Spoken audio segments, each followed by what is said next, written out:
Hi, Temecula Probate Attorney Scott Grossman, and I'm discussing today how community property affects the rights of a surviving spouse.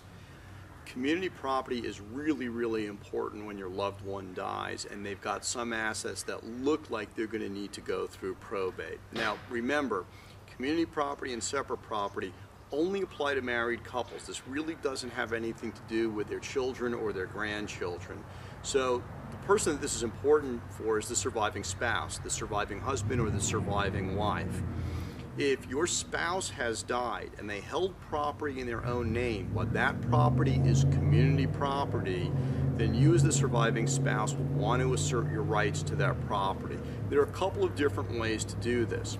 One way is to file a spousal property petition, and that is a petition in which you're making your claim to say, wait a minute, this is community property, this is mine, and therefore it belongs to me, it should not be going through probate.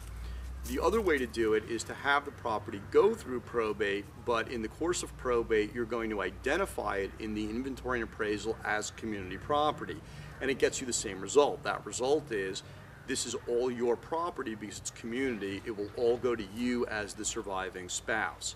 Now in a separate video I'll discuss where you may want to use one manner rather than the other, but you need to understand you need to affirmatively do something to assert your rights, because if you don't do anything, this property will wind up going through probate. It may be misidentified as separate property, and if it's separate property, rather than getting the whole thing, you're going to get a fraction.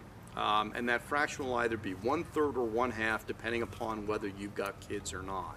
So it's very important that if you've got this situation where you know there's community property and your name does not appear on title, you've got to assert your rights to make sure that you get 100%.